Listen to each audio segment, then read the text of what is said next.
So, good evening, everyone, and welcome to this Sahaj Yoga talk and meditation.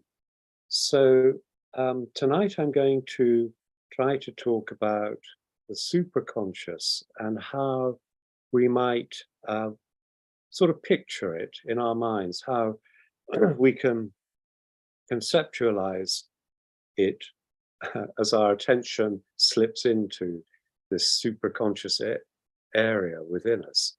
So what I'm saying is, exploratory, experimental, but I've thought about it a lot and it seems to hold good for me anyway.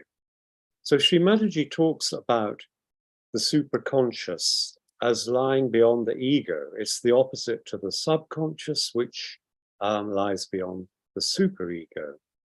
But although we have these concepts of the subconscious and superego and ego, we don't really have this concept of supraconsciousness in Western thought. We just don't. It's very surprising. It's a striking omission. And perhaps it's because we're so embedded in the modern world, in this supraconscious area, that we don't see it. We mistake it for something ordinary and normal, which it is not. So we know that the supraconscious is a futuristic state. What else can we say about it?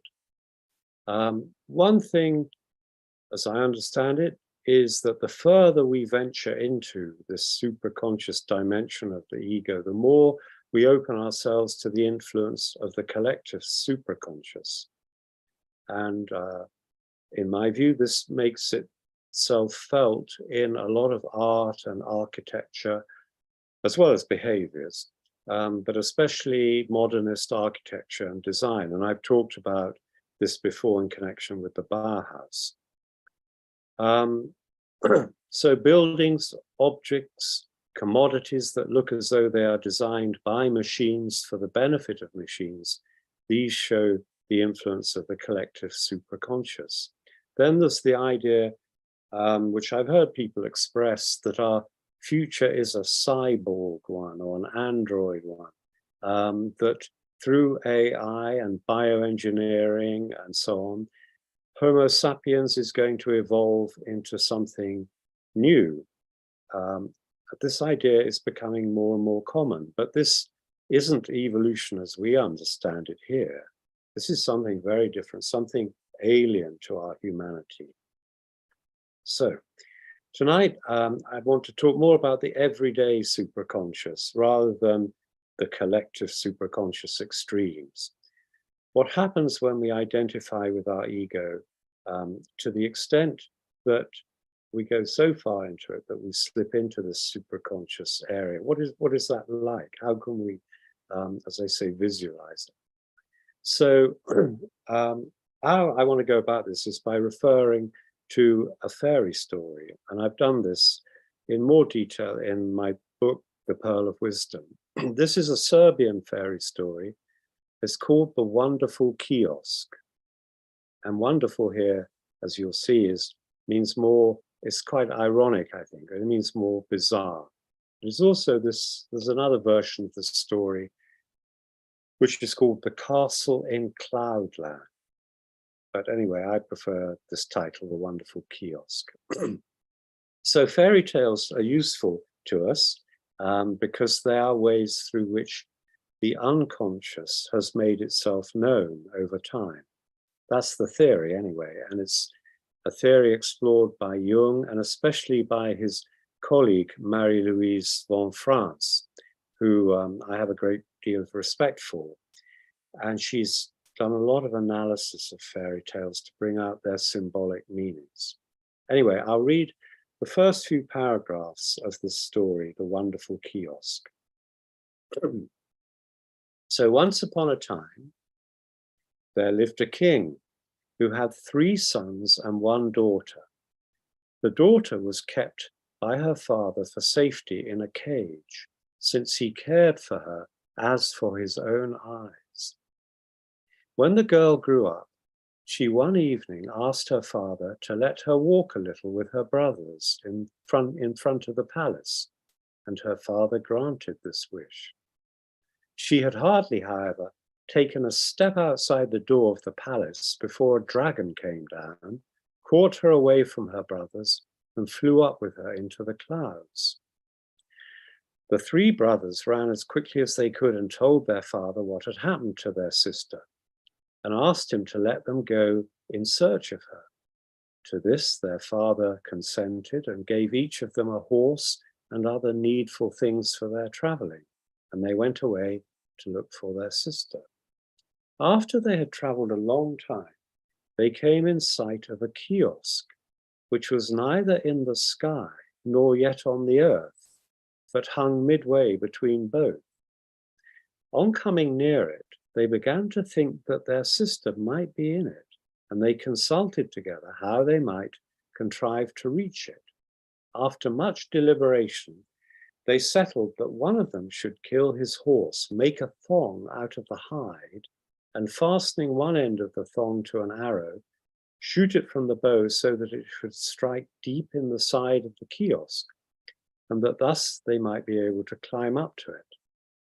The youngest brother proposed to the eldest that he should kill his horse, but this he refused to do. In like manner, the second brother refused, so that nothing remained but that the youngest should kill his horse, which he did, and made a long thong out of the hide. To this he tied an arrow, which he shot towards the kiosk. So then it came to climbing this thong, and again the eldest brother declared he would not do it. The second also refused, and thus it was, as it always is in these fairy tales, it's the youngest of the three who is the hero, and he was forced to climb up the leather thong.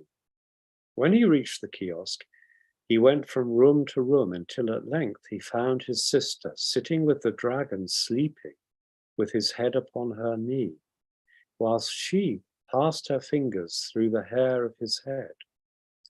When she saw her brother, she was very much frightened and made signs for him to go away before the dragon woke up. But this her brother would not do, and instead of going away, took his mace and struck with all his might on the head of the dragon. The dragon moved his paw a little toward the place where he had been struck and said to the maiden, "I felt something bite me just here." The king's son gave him another blow, and the dragon said again, "I felt something bite me just here."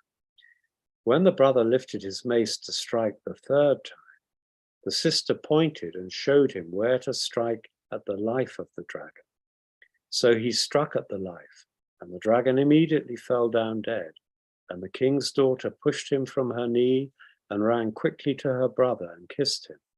Then she took him by the hand and began to show him the various rooms of the kiosk. So it goes on from there.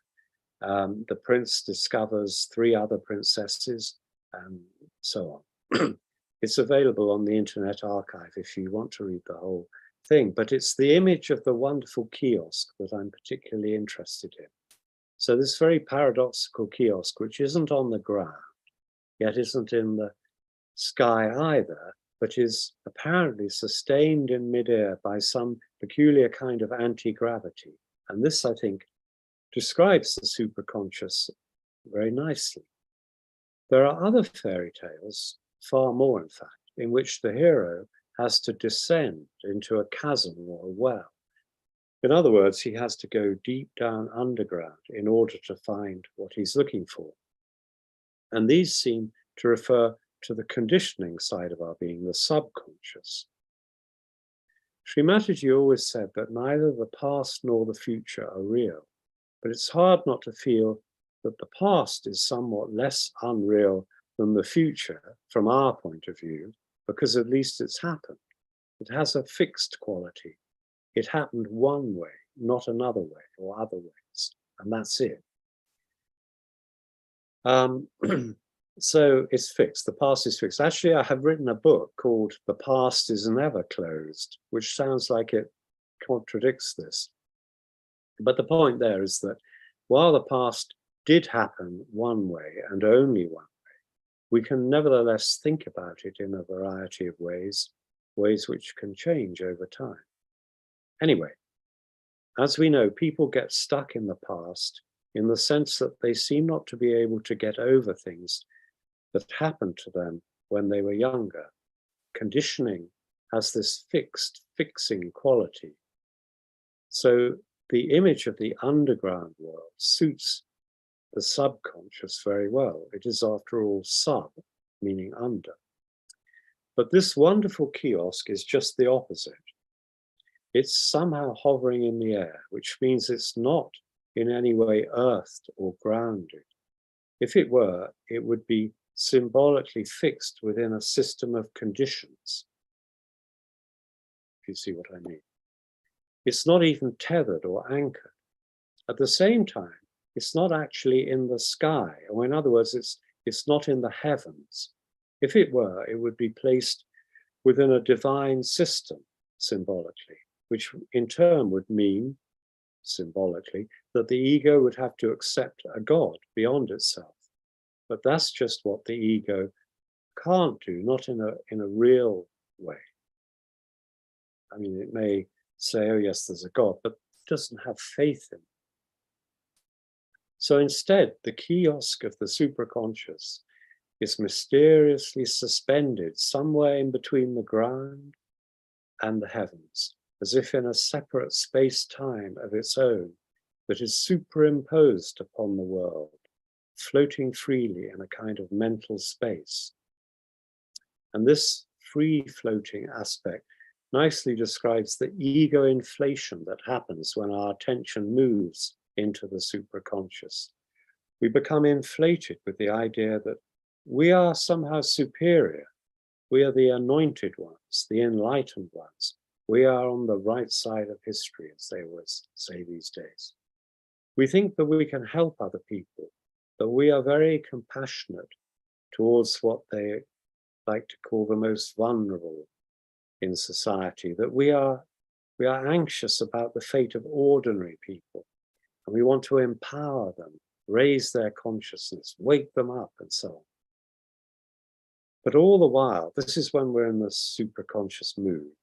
So all the while we are above them in our kiosk, while they, poor things, are at a lower level down on the ground. So we think, in fact, when we're in this mood, that we're more compassionate than God. This is the kind of definition, I think, of the supraconscious ego.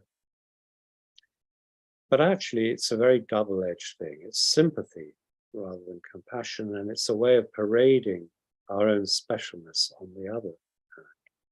Now, of course, as Sahaja Yogis, we really are enlightened to some degree. We have this enlightenment. We are on the path of evolution. We are anointed by the Adi Shakti. This is true, but what I'm talking about here is the imitation of this state, and the supraconscious ego, which is the great impersonator, has devised this imitation very nicely. And this creates a great deal of confusion in our culture, confusion for seekers, even confusion for ourselves. So many things can be said about the supraconscious attitude, the attitude of the people in the wonderful kiosk, but I want to focus on their emphasis on moral virtue, their own moral virtue. They believe, as Rousseau did, I mean, they may not believe it consciously, but the belief is there in their attitude, that they have this moral virtue, that their ego is essentially virtuous. And by having freed it from conditioning, the more they free it from conditioning and have floated up above the earth in their kiosk, the more virtuous they are, and the more they have a right to kind of fantasize about re-engineering the world, or actually trying to re-engineer. And they don't like, the one thing they really don't like is what they call judgmentalism. Now, there's a very good example of this dislike of judgmentalism happened just recently in Northamptonshire. So I just briefly describe this. When a councillor, you may have seen this on the news, but A councillor, a local councillor, on seeing some pictures of Pride parades, must have been Pride Month, tweeted that pride is not a virtue but a sin. Immediately, the people in the wonderful kiosk in his area took aim at him. That same day, he was contacted by the leader of Northamptonshire Council, who told him that he was suspended for 3 weeks pending an investigation. And over the next few days, he was suspended from the Tory party. He was dismissed as a trustee of an organization which helps disadvantaged children. He was suspended as an academy council member for a secondary school. He was removed as a governor of Northampton Healthcare Foundation Trust. He was banned from holding a joint police and council surgery in the local library. And moreover, he had built up a family business which had a substantial contract with a local authority. And the family were given an ultimatum that unless this chap was removed immediately as a director, this contract would be withdrawn. I mean, it doesn't sound very legal, but this is what happened. At the same time, the company was informed that it would face snap reviews and monitoring and inspections by the council and so on. And the long of it and short of it was that he was forced to resign from his own company. But what's so strange here, to me anyway, is that these people, the ones in the kiosk setting out to suppress this chap, and if possible, make him an unperson, did not seem to see that they themselves were being extremely judgmental in judging him for being judgmental. So it's a strange thing. Now, there's a good reason for this, I think, because we're talking about two different conceptions of moral virtue. And the one the counsellor was following is the more old-fashioned kind associated with conditioning at the left side, the subconscious, the underground world. In his tweet about pride and sin and so on, he also quoted Isaiah from the Old Testament and actually mentioned Jesus, which obviously put the lid on it as far as the wonderful kiosk people were concerned. For the counsellor, moral virtue resides in a kind of code, the code of a belief system, a religious one, which exists outside the individual. It has a sort of external reality. It's described in the Bible or the Quran or whatever it happens to be, in this case, the Bible. It's something believed to have been ordained by God, that there's these moral rules and regulations. As human beings, we have to try to follow that code of morality. We can fail. We can also try to impose it upon others. And some people play a strange game with it, partly following it and partly cheating on it, and so on. So this kind of moral code has its basis in the past. A long time ago it was founded. So it's embedded in our subconscious, we can say. But on the right side, moral virtue belongs to the ego, a la Rousseau, and it regards the following of an external antique moral code as basically naive to the point of it's just silly. And it hates any attempt to impose this code onto others through family life or schooling or the church and so on. The ego doesn't like any rules except its own. And its basic position is that anything is okay as long as it doesn't hurt other people, or as long as it doesn't impinge upon the ego of others. There's no external code that has to be subscribed to, no God that has to be obeyed. It's only the free agency of the ego and the conditioning which tries to oppress it. So, and this way of carrying on sounds completely convincing to the ego. But to us, of course, as Sahaja Yogis, it comes across as an absolutely individualistic conception, as we would expect of the ego, which has no awareness of the whole, the virat.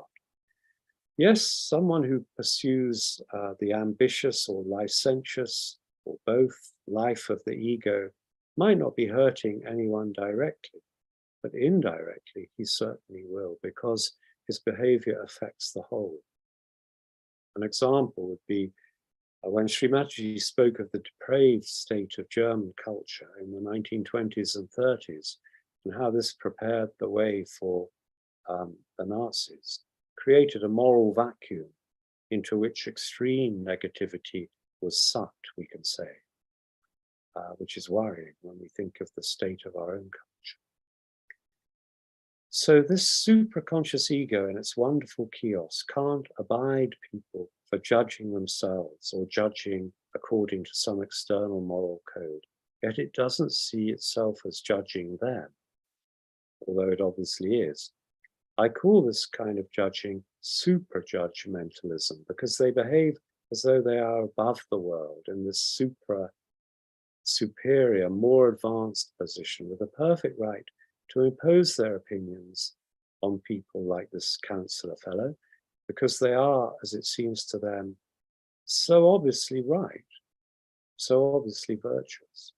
So what does Blake think about all this? I've been referring to Blake a lot in these talks. Describing the kingdom of heaven in his A Vision of the Last Judgment, which is basically a description of a painting, he says, "Here they are no longer talking of what is good and evil, or of what is right and wrong, and puzzling themselves in Satan's labyrinth, but they are conversing with eternal realities as they exist in the human imagination." It's a very interesting observation. I can't go into the details of it now, but the implications are that this whole business of moral judgmentalism and super-judgmentalism ignores the crucial business, crucial to Blake, of forgiveness.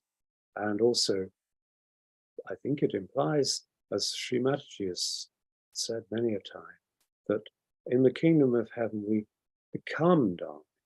It's not a thing we have to force upon ourselves. I mean, a little tweaking is necessary now and again, but we grow into this Dharma state. I should, to wrap up, mention one other aspect of this story of the wonderful kiosk, which I've been thinking about lately. So we're told at the beginning that the daughter was kept by her father. We're told that the daughter was kept by her father for safety in a cage, since he cared for her as for his own eyes.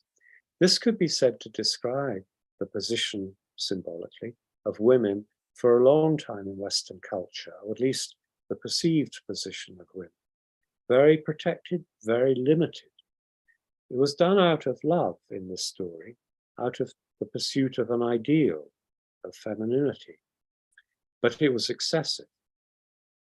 Okay, but then the girl, when she's grown up, she asks to go for a walk. Her father consents. Immediately, the dragon swoops down and abducts her. We can feel that she's the victim here.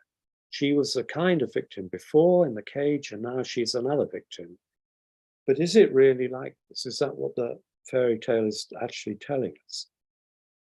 When we analyze these tales, we have to see that the girl is not an individual person with a personality, so much as something that symbolizes the feminine.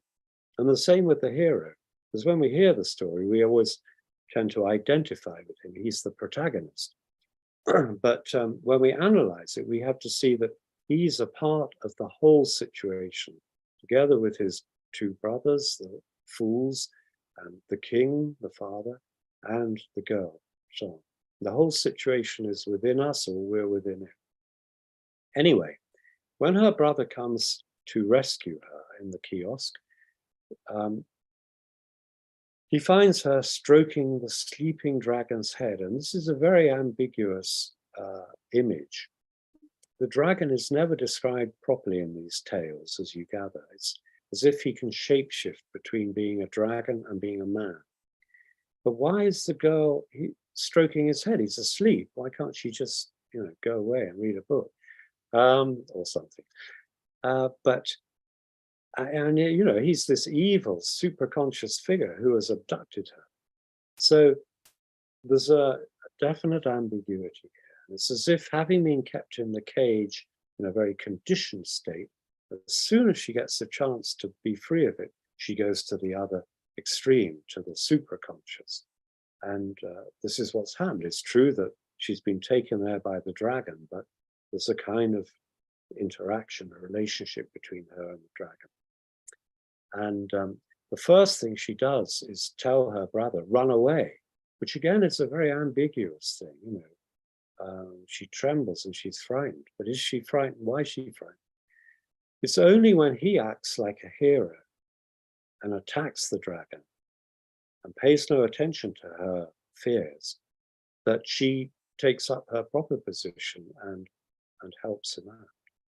So the point seems to be that the existence of the wonderful kiosk and the existence of the supraconscious in our everyday lives has a lot to do with the way that the feminine, the women, have shifted so far onto the right side in the West, by and large. This is what the fairy tale is telling us about this situation. So, I was looking at a picture because apparently there's a World Cup, Women's World Cup going on now. There's a picture in the paper of two of the footballers. One was leaping on the shoulders of the other, shaking her fist in delight in the air, tattoos all over her. The looks, the expressions on their faces, there was not a great deal of femininity. It's not what you would call ladylike on display. But this is just one aspect of this shift to the right side. So that's that. That's more than enough for tonight. But these ideas can be explored later on, and I'd like to go into what Blake says much more. So we'll play this talk of Sri Mataji's. This is nothing much to do at all with the supraconscious, but it's a beautiful talk more about the experience of the kingdom of heaven.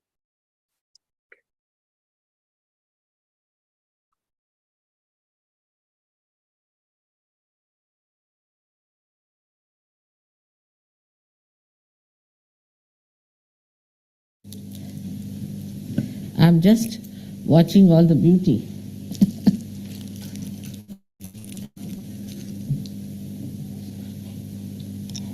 You look so beautiful at the airport. Such a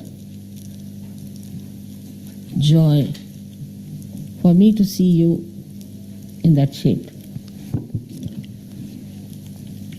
It's a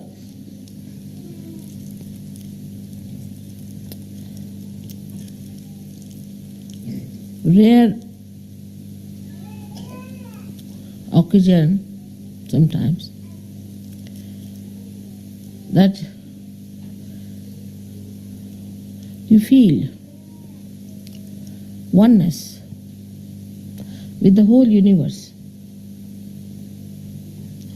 absolutely oneness with the whole universe.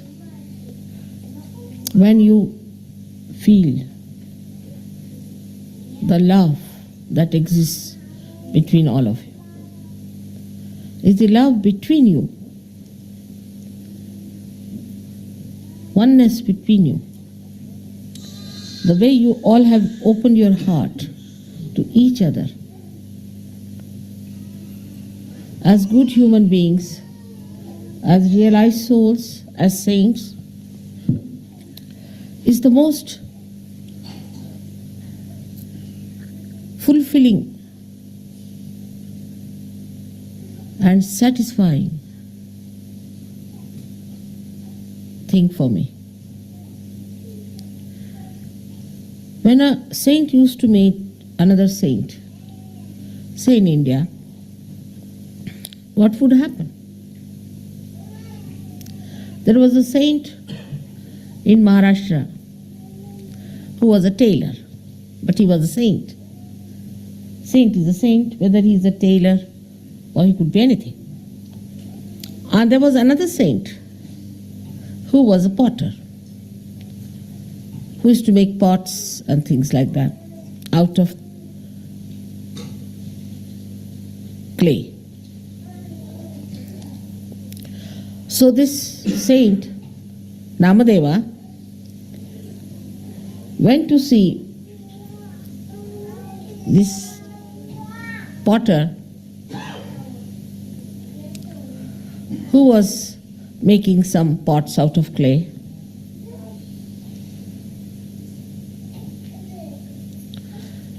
And he looked at him. And the feeling that came into his heart, he's expressed, he was a great poet also, Namadeva. So he says, in Marathi it is, but I'll translate it in English. I came here to see the Chaitanya, the formless. But the formless is standing before me in the form. To appreciate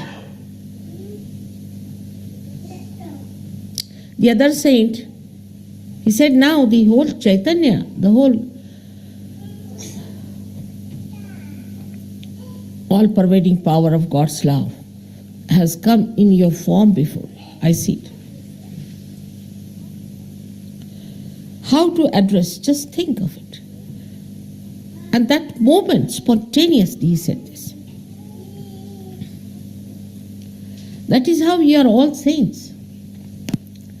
And saints have to see that you are the form of that love of God's all-pervading power. You are in the form of that, all of you. I think that day you were standing in the rain and sleet with all your children. For a mother, it's too much to see such beautiful feelings for me.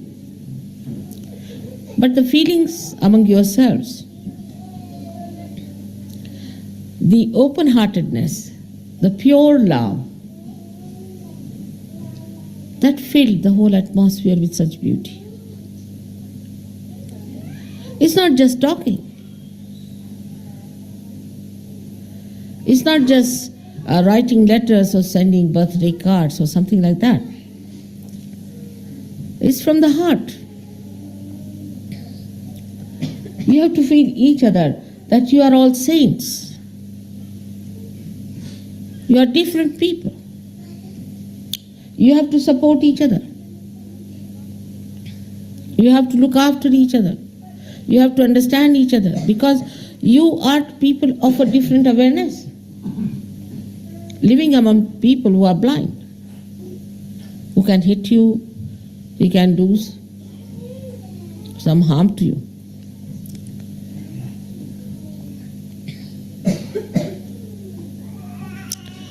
The other day I was reading Ganeshwara. Can you imagine?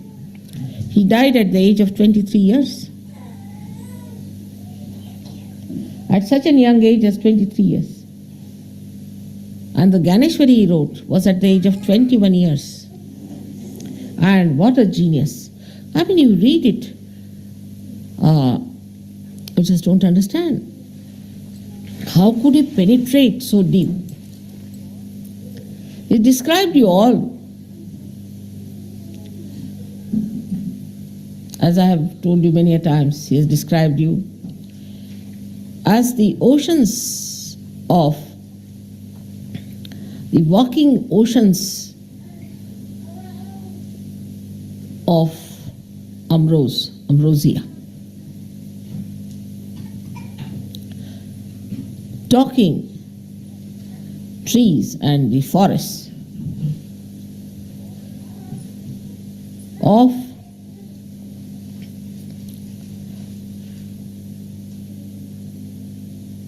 the trees of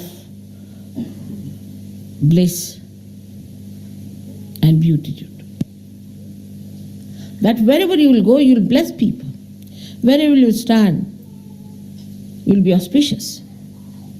You will create harmony, peace, and joy. That's your work, that's your style, that's what you are here for. But beware, you have to be very careful, because the surroundings seem to be quite deceptive and quite troublesome. And from that surrounding you are coming out suddenly into a new surrounding where you have known what is divine love, what is divinity. One has to be very careful, because the forces that are negative are very strong and working at you all the time, because you've come from matter. You have evolved from matter. And it's easy to go to matter, to materialism, to the materialistic ideas.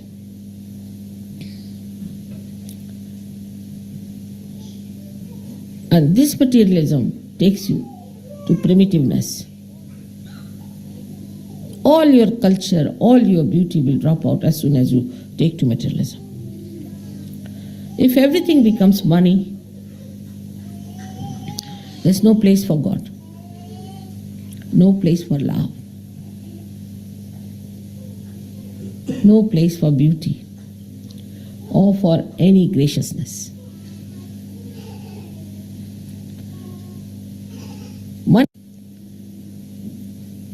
Oneness between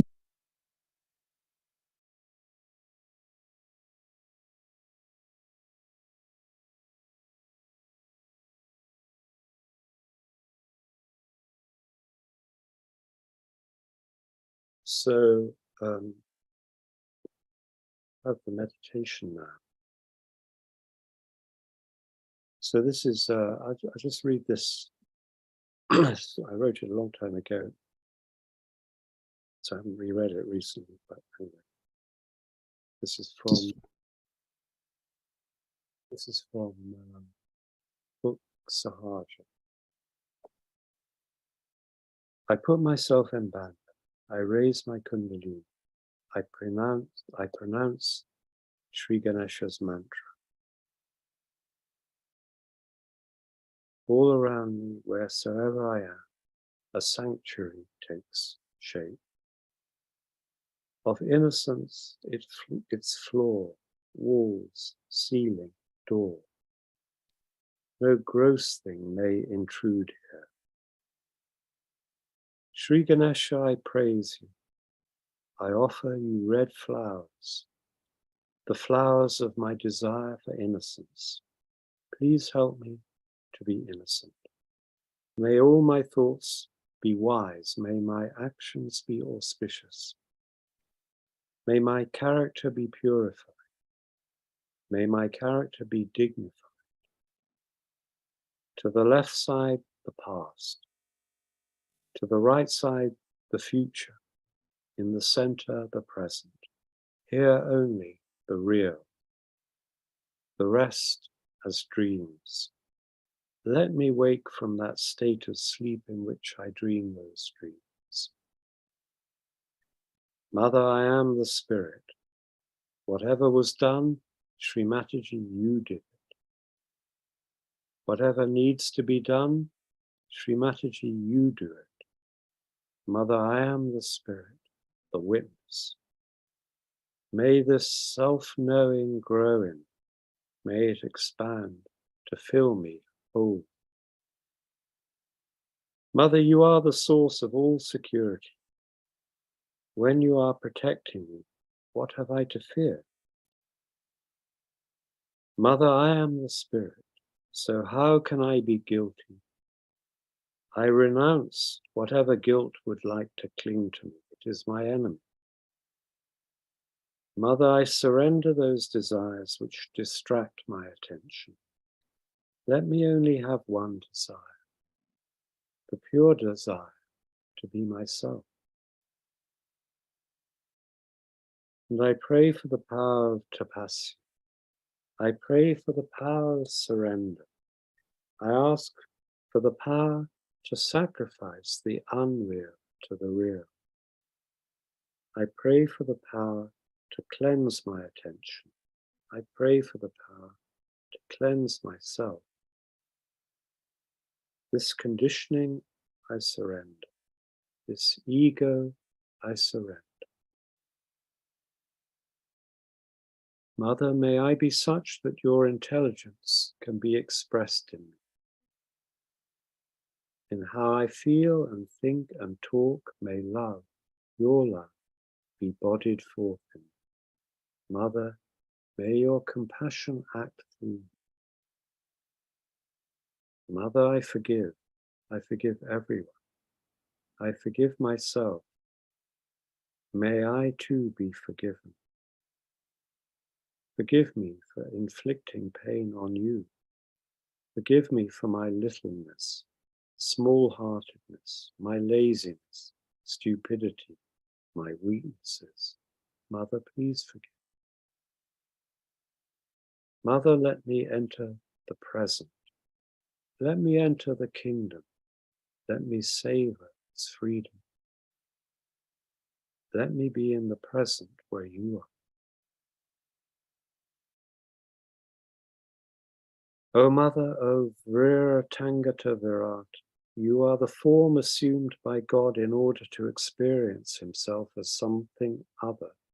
You are the form of God in whose self-image we are made. You are the form seen by Sri Yashoda when she looked into her child's mouth. You are the form disclosed by Sri Krishna to Arjuna on the field of battle. You are the universal man, clothed in Maya. You are the absolute expression of collectivity. May I know that I am in you. I am a cell of the Virat. I contain the whole within myself. May I too play a part in integrating this disintegrated world. Mother, may I substantiate Sahaja Yoga. May its value show forth in my being. May its proof lie in me. Mother, may I recognize you more and more. Mother, thank you for having patience with me. Thank you. Mother, may I help to bring your vision to fruition.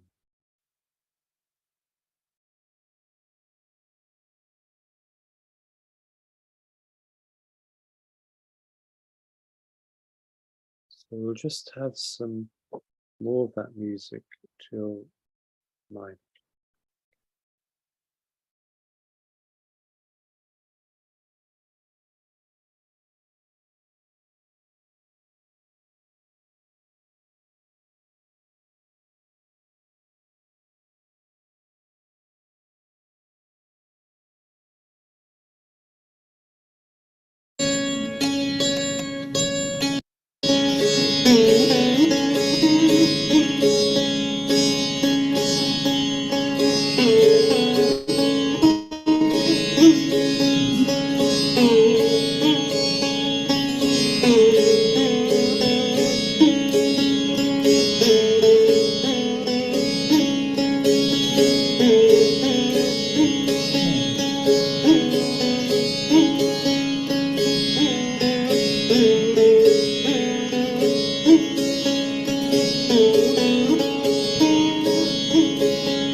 So that's it for tonight.